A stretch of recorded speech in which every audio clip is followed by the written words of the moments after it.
जय हिंद, जय श्रीमन नारायण। हमने श्रीमद् भगवद गीता के द्वितीय अध्याय सांख्य योग के 11वें श्लोक में भगवान के यह कथन सुने थे कि हे अर्जुन, तुम उस बात के लिए शोक कर रहे हो जो शोक करने के योग्य नहीं है, और विद्वान लोग जो जीवित है उनके लिए भी शोक नहीं करते, और जो मृत है, जो जीवित नहीं है, उनके लिए भी शोक नहीं करते।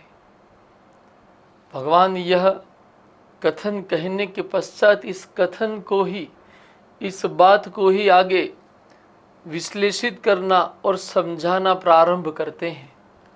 इस संदर्भ में 12वें और 13वें श्लोक में भगवान कुछ इस प्रकार से विचार प्रस्तुत करते हैं। न त्वेवाहं जातु नासं न त्वं नेमे जनाधिपाः न चैवं न भविष्यामः सर्वे वयमतः परम्। देहिनोऽस्मिन् यथा देहे कौमारं यौवनं जरा तथा देहांतर प्राप्तिर धीरस्तत्र न मुह्यति। परम पूज्य श्री राम सुखदास जी महाराज इन दोनों ही श्लोकों का अनुवाद कुछ इस प्रकार प्रस्तुत करते हैं। भगवान कहते हैं अर्जुन से कि किसी काल में मैं नहीं था और तू नहीं था, तथा ये राजा लोग नहीं थे, यह बात भी नहीं है। और इसके बाद भविष्य में मैं, तू और ये कुरुक्षेत्र के मैदान में खड़े सभी राजा लोग नहीं रहेंगे, यह बात भी नहीं है। 12वें श्लोक में भगवान कहते हैं कि जो तुझे अभी दिख रहे हैं, जो तू है, जो मैं हूं, हम प्रगट रूप में जिस तरह से है वो इसके पहले भी हम थे, इसके बाद भी हम रहेंगे। 13वें श्लोक में इसी बात को आगे बढ़ाते हुए भगवान कहते हैं, देहधारी के इस मनुष्य शरीर में, देहधारी का अर्थ यहाँ पर हम आत्मा या स्वरूप ले सकते हैं। देहधारी के इस मनुष्य शरीर में जैसे बाल्यावस्था, युवावस्था और वृद्धावस्था होती है, ऐसे ही दूसरे शरीर की प्राप्ति होती है। उस विषय में धीर मनुष्य मोहित नहीं होते। यहाँ पर भगवान यह स्पष्ट करते हैं कि भाई, जिस तरीके से एक मनुष्य के जीवन में हम सामान्य रूप से 3 अवस्था देखते हैं, जिसमें बाल्यावस्था, युवावस्था और वृद्धावस्था का समावेशन होता है, उसी तरह यह देहधारी अर्थात आत्मा देहांतर करते हैं, और वो अपना देह, अपना शरीर, जिसे 13वें श्लोक में कहा गया है कि उसको दूसरे शरीर की प्राप्ति हो जाती है। यह देहांतर, यह दूसरा शरीर प्राप्त होना देहधारी को, देहधारी अर्थात आत्मा को, यह प्रक्रिया धीर मनुष्य समझते हैं। धीर कौन है? आगे जिनको विद्वान कहा गया 11वें श्लोक में, विद्वान लोग इसका शोक नहीं करते। कुछ उसी का समानार्थी है धीर, जिसको कि सत और असत का ज्ञान है, वही व्यक्ति धीर है। भगवान कहते हैं कि धीर मनुष्य इस शरीर से मोहित नहीं होते। क्यों? क्योंकि जिस तरह से मनुष्य के जीवन में विभिन्न अवस्थाएं आती है, इसी तरह से आत्मा को विभिन्न शरीर मिलते रहते हैं। अब यहाँ पर सामान्य रूप से एक चीज हमें समझनी चाहिए कि ये शरीर क्या है। सनातन परंपरा में शरीर के कितने स्वरूप प्रस्तुत किए गए हैं। सनातन परंपरा 3 प्रकार के शरीर को प्रस्तुत करती है। एक तो स्थूल शरीर है, जिसको हम ग्रॉस बॉडी अंग्रेजी भाषा में कहेंगे, जो कि हमारा शरीर है, जो कि पृथ्वी, जल, वायु, आकाश और अग्नि, ये 5 महाभूतों से निर्मित हुआ है। हमारे भीतर ही एक और शरीर है जिसको कहते हैं सूक्ष्म शरीर। सूक्ष्म शरीर में क्या शामिल होता है? सूक्ष्म शरीर 17 अंगों से बना है, जिसमें 5 ज्ञानेंद्रिय, 5 कर्मेंद्रिय, 5 प्राण, 15 हो गए, 16वें है बुद्धि, 17वां है मन। तो हम देखते हैं, हमने पहले के आख्यानों में इंद्रियों की व्याख्या की थी। 5 ज्ञानेंद्रिय है, आंख, कान, नाक, जिह्वा और त्वचा। 5 कर्मेंद्रियां हमने बताई थी, मुख, आंख, क्षमा करिएगा, मुख, हाथ, पग, गुदा, लिंग अथवा योनि। 5 प्राण, जिसकी व्याख्या हमने पहले नहीं की है, यहां पर उसकी व्याख्या करने का प्रयास करूंगा। 5 प्राण वह तत्व है जिससे कि शरीर के अंदर ऊर्जा का संचार होता है, शरीर की शक्ति कार्यरत होती है। 5 प्राण कुछ इस प्रकार है: प्राण, अपान, समान, व्यान और उदान। जो हम श्वास लेते हैं, श्वास निकालते हैं, उसकी जो ऊर्जा है, उस ऊर्जा को प्राण कहा जाता है। जब इंसान की मृत्यु होती है तो हम कहते हैं इन्होंने प्राण छोड़ दिए, मतलब श्वास की क्रिया बंद हो गई है। अपान क्या है? अपान नाम का यह प्राण जो है वो शरीर में विसर्जन शक्ति का कार्य करता है। जैसे थूकना हो गया, मलमूत्र हो गया, पसीना आता है, वीर्य त्याग करते हैं, ये सभी चीजें अपान नाम की प्राण से संचालित होती है, उसकी ऊर्जा को दर्शाती है। जबकि समान एक ऐसा प्राण है जो हमारे खाए हुए भोजन को पचाता है, जबकि व्यान उस पचे हुए भोजन से निर्मित हुए रक्त को पूरे शरीर में वितरित करता है। और उदान एक ऐसा प्राण है जो मनुष्य की मृत्यु होने पर एक शरीर से दूसरे शरीर में उसको स्थानांतरित करता है।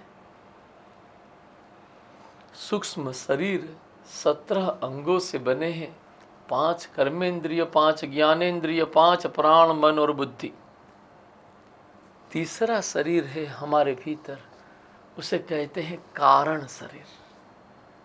कारण शरीर का जन्म अविद्या अर्थात अज्ञानता से होता है, और यह कारण शरीर से ही सूक्ष्म शरीर एवं स्थूल शरीर की उत्पत्ति होती है। इसीलिए तो कारण शरीर ही स्थूल शरीर की उत्पत्ति का कारण होने के आधार पर ही उसको कारण शरीर कहा जाता है। यह कारण शरीर एक ऐसा शरीर है जिसमें किसी व्यक्ति की मृत्यु होने पर उसका स्थूल शरीर और सूक्ष्म शरीर लीन हो जाता है। पुनः कारण शरीर की इच्छा कुछ हेतु होंगे, पुनः वह शरीर के रूप में, स्थूल शरीर के रूप में, सूक्ष्म शरीर के रूप में जन्म लेंगे। भगवान 13वें श्लोक में कहते हैं ये शरीर तो उसी तरह बदलता रहता है जिस तरीके से एक जीवन में बाल्यावस्था, युवावस्था, वृद्धावस्था आती है। अच्छा, हमें यहाँ पर यह प्रश्न अवश्य ही मन में आता होगा कि भाई ये सूक्ष्म शरीर, ये कारण शरीर, इसका हमें अनुभव कैसे हो, कब होता है? तो देखिए, हमारी सनातन परंपरा में इस मामले में 3 शरीर की 3 अवस्था भी बतलाई गई है। जो जागृत अवस्था है, जैसे मैं अभी आपसे बात कर रहा हूं, यह विचार प्रस्तुत कर रहा हूं, ये मेरी जागृत अवस्था है, ये स्थूल शरीर की अवस्था है। जब हम निद्रा में होते हैं और स्वप्न देखते हैं तो स्वप्न कैसी अवस्था है? तो कि स्वप्न सूक्ष्म शरीर की अवस्था है, उसमें सूक्ष्म शरीर अभिव्यक्त होता है। लेकिन आपको याद होगा कि कई बार आप इतनी गहरी नींद में आ गए कि न स्वप्न का कुछ अता पता था, न कोई जागृति की अवस्था थी, पता नहीं कहाँ थे, कैसे थे, अचानक जागे तो पता चला कहाँ हैं हम। इतनी गहन नींद को, इतनी गहन निद्रा की स्थिति को हमारी सनातन परंपरा में सुषुप्ति की अवस्था कहा गया है। और ये सुषुप्ति की अवस्था कारण शरीर की अवस्था को अभिव्यक्ति देती है। और इसीलिए जब हम गहन निद्रा लेते हैं तब बड़ी ताजगी आती है, तब बड़ी ऊर्जावान महसूस करते हैं कि हाँ अब एकदम फ्रेश हो गया हूं मैं। क्यों? सुसुप्ति अवस्था में कारण शरीर की अवस्था का एहसास हमें होता है। अच्छा, यहां पर दूसरा प्रश्न ये भी खड़ा हो जाएगा कि ये जो कारण शरीर, सूक्ष्म शरीर की ये जो तीनों अवस्थाएं हैं, भगवान कहते हैं सब कुछ परिवर्तनशील है, तो क्या सूक्ष्म शरीर भी बदलता है? क्या कारण शरीर में भी कभी बदलाव आते हैं? अगर सब कुछ परिवर्तनशील है, जैसे भगवान कहते हैं बाल्यावस्था, युवावस्था, वृद्धावस्था परिवर्तन होता रहता है, इसी तरह एक शरीर से दूसरा शरीर, दूसरा शरीर से तीसरा शरीर मिलता रहता है। भाई इसका काहे को शोक कर रहे हो? ये शरीर आदि में भी नहीं था, अंत में भी नहीं होगा, और जो आदि में नहीं है, जो अंत में नहीं है, वही तो असत है। और जो असत है, जो आदि में नहीं है, अंत में नहीं है, वो मध्य में कैसे हो सकता है? अर्जुन को शरीर जो मध्य अवस्था में शरीर दिख रहा है वो भी असत है। क्यों? क्योंकि जो शरीर जिस रूप में जब दिख रहा है वो उस रूप में भी सदैव परिवर्तनशील है। हम जानते हैं, आधुनिक विज्ञान यह सुस्थापित कर चुका है कि हमारे शरीर के भीतर अरबों कोशिकाएं हैं, और ये कोशिकाएं निरंतर जन्म लेती रहती है, निरंतर मरती रहती है। सर्जन विसर्जन का चक्र हमारे शरीर के भीतर कोशिकाओं के माध्यम से निरंतर रूप से चल रहा है, निरंतर रूप से हम बदलते जा रहे हैं। हाँ, ये बात अलग है, शरीर के कौन सा अवयव कितनी देर तक कितना समय बदलने में लेता है वो अलग अलग हो सकता है। जैसे कि हमारी फिंगरप्रिंट्स है, वो हमारी सदैव यूं ही बनी रहती है, एक शरीर में एक समान फिंगरप्रिंट रहेगी, किंतु हमारे जो अन्य अंग हैं वो निरंतर बदलते रहते हैं। और इस आधार पर भगवान यह स्पष्ट करते हैं कि जो परिवर्तनशील है, जो असत है, जो आदि में नहीं था, जो अंत में नहीं था, अर्जुन तू उसका शोक कर रहा है? विद्वान लोग नहीं करते। क्यों? क्योंकि जो है ही नहीं उसका शोक करने का कोई अर्थ ही नहीं है। जो आदि में नहीं था, जो अंत में नहीं होगा, वो मध्य में भी नहीं है, मध्य में भी निरंतर प्रतिक्षण बदल रहा है, तो उसके होने न होने से काहे का शोक? जिसका विनाश निश्चित है उसका शोक क्यों? और जिसका विनाश कभी नहीं होगा, देहधारी शब्द का उल्लेख करते हैं भगवान 13वें श्लोक में। देहधारी अर्थात आत्मा अविनाशी है, और जो अविनाशी है उसका भी शोक क्यों? तर्क है ही नहीं किसी भी बात के लिए शोक करने का। भगवान अर्जुन को यह स्पष्ट संदेश देते हैं कि ये जो तुझे शोक हो रहा है वो विद्वान और धीर लोग नहीं किया करते, क्योंकि वो सत और असत का भेद समझते हैं। यहां पर हम एक अंदाज ले सकते हैं कि अर्जुन केवल प्रकट रूप को देख रहे हैं, जबकि कृष्ण अप्रकट अरूप को देख रहे हैं। अर्जुन को जो इंद्रियों से दिखाई दे रहा है, अर्जुन केवल वहीं तक सीमित है। कृष्ण इंद्रियों से जो दिखाई दे रहा है उसकी गहनता में सत क्या है उसकी ओर देखते हैं। और इसी दृष्टि के आधार पर कृष्ण कोशिश कर रहे हैं अर्जुन को यह समझाने की कि जो लोग हमारे समय जो लोग यहाँ आज खड़े हैं वो पहले नहीं थे ऐसा भी नहीं है, और आगे नहीं होंगे ऐसा भी नहीं है। ये तो शरीर बदलता रहता है। कोशिश यह भी की मैंने कि ये जो शरीर बदलता रहता है, यह रूप हमारे सामने है। मेरा ये जो रूप है वो आपके सम्मुख है, और यह रूप, यह शरीर मेरी अभिव्यक्ति है। कहने का तात्पर्य आत्म तत्व अस्तित्व में हमेशा रहता है, उसका रूप, उसकी अभिव्यक्ति बदलती रहती है। उसका रूप, उसकी अभिव्यक्ति बदलती रहती है। आज किसी शरीर में वह आत्मा प्रकट हुआ है, कल अन्य किसी शरीर में प्रकट होगा।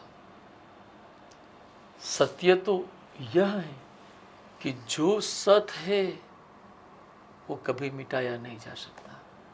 इतने परमाणु बम बना लिए, कहते हैं हाइड्रोजन बम भी बन चुका है। क्या मिट्टी के एक कण को यह बम समाप्त कर सकते हैं? कभी नहीं। वो केवल और केवल मिट्टी के उस कण का स्वरूप परिवर्तन कर सकते हैं, जिसे हम क्रिएटिविटी, इनोवेशन कहते हैं। वो हकीकत में है क्या? एक प्रकार का स्वरूप परिवर्तन। तत्व तो वही का वही है, न वो बनाया जा सकता है न वो मिटाया जा सकता है। केवल और केवल उसके स्वरूप में परिवर्तन होता रहता है, और हम चाहे तो परिवर्तन कर भी सकते हैं। भगवान 12वें और 13वें श्लोक में एक ऐसी बात को स्पष्ट करते हैं जो सामान्य रूप से हम अपनी इंद्रियों के माध्यम से प्रत्यक्ष अनुभव में नहीं ला पाए हैं। क्यों? क्योंकि हमने जो बात की, 5 कर्मेंद्रिय, 5 ज्ञानेंद्रिय, मन और बुद्धि, ये सभी तत्व, ये सभी इंद्रियों की एक निश्चित सीमा है। उसके आगे की चीजें वो देख नहीं पाती, और इसलिए हमें भी आत्म तत्व का विशुद्ध अनुभव इन इंद्रियों के माध्यम से हो नहीं पाता। और बुद्धि एवं मन से भी पर है आत्म तत्व। क्यों? क्योंकि वही परमात्मा तत्व की अभिव्यक्ति है, वही परमात्मा तत्व का अंश है।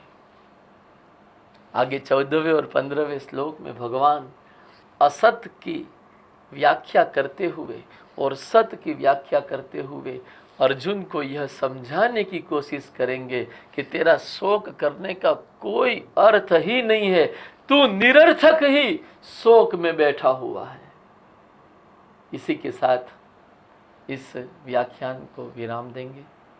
श्रीमद् भगवद गीता की गरिमा के विरुद्ध मुझसे कुछ कहा गया हो तो कृपया क्षमा चाहूँगा, क्षमा करिएगा। धन्यवाद। जय हिंद, जय श्रीमन नारायण।